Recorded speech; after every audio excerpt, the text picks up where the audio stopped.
अस्सलामुअलैकुम नाज़रीन, मैं हूं इस्माइल रेहान। आप देख रहे हैं डेक्कन मीडिया का उर्दू खबरनामा। बजट 2025 बड़ी राहत या महज इंतखाबी चाल?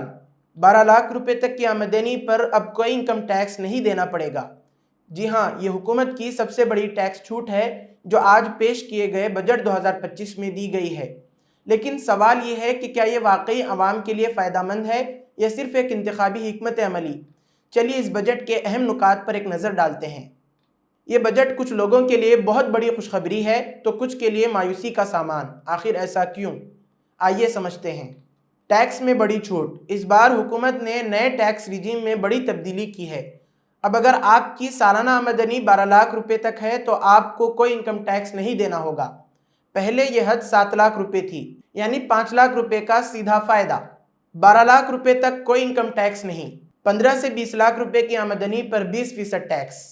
24 लाख रुपए से ऊपर 30%। बुजुर्ग शहरियों के लिए TDS की हद 50,000 से बढ़ाकर 1 लाख रुपए। लेकिन ठहरिए, ये सिर्फ नए टैक्स सिस्टम के तहत होगा। जो लोग पुराने सिस्टम में टैक्स भर रहे हैं उनके लिए 8 से 12 लाख रुपए की आमदनी पर 10% टैक्स लागू होगा। तो सवाल ये है कि क्या ये वाकई सबके लिए फ़ायदेमंद होगा या फिर लोग पुराने सिस्टम में ही रहना पसंद करेंगे? क्या आम आदमी को वाकई फ़ायदा होगा? ये तो थी टैक्स की बात, लेकिन हुकूमत ने और क्या वादे किए हैं, आइए जानते हैं। कैंसर की दवाएं सस्ती होंगी। किसान क्रेडिट कार्ड पर कर्ज की हद 3 लाख से 5 लाख रुपए। छोटे कारोबार के लिए 10 लाख क्रेडिट कार्ड्स जारी किए जाएंगे। स्टार्टअप्स के लिए 10 करोड़ रुपए के कर्ज की हद बढ़ाकर 20 करोड़ रुपए कर दी जाएगी।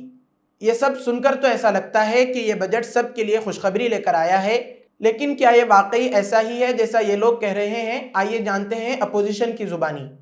जहां हुकूमत ने बजट की बहुत तारीफें की हैं, वहीं अपोजिशन ने इस पर सख्त से सख्त तनकीदें की हैं। कांग्रेस के जयराम रमेश ने कहा, हुकूमत ने बजट में इतने इंजन लगा दिए कि ये पटरी से ही उतर गया। अखिलेश यादव ने कहा, यह बजट नहीं, आवाम को उलझाने का एक और हथकंडा है। वहीं दूसरी तरफ तेजस्वी यादव ने सवाल उठाया कि बिहार के लिए खुसूसी पैकेज क्यों नहीं दिया गया।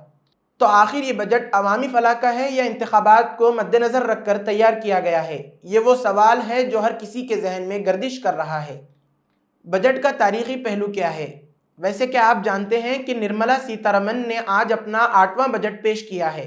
वो भारत की वो वाहिद वजीर ख़जाना बन गई हैं जिन्होंने मुसलसल 8 बार बजट पेश किया है। इससे पहले मुरारजी देसाई ने 10 बार बजट पेश किया था। पी चिदम्बरम ने 9 बार पेश किया था। प्रणब मुखर्जी ने 8 बार बजट पेश किया था, यानी निर्मला सीतारमन ने प्रणब मुखर्जी का रिकॉर्ड बराबर कर दिया। ये बजट वाकई आम आदमी की ज़िंदगी आसान बनाने के लिए आया है या फिर यह सिर्फ इंतखाबी सियासत का हिस्सा है? आपका क्या ख्याल है? कमेंट में अपनी राय ज़रूर दें और इस वीडियो को शेयर करें ताकि सबको पता चले कि बजट 2025 में हमारे लिए क्या कुछ है। तो आज के लिए फ़िलहाल इतना ही। कल फिर मिलेंगे किसी नए मौजू के साथ। दीजिए इजाज़त। अल्लाह हाफिज़।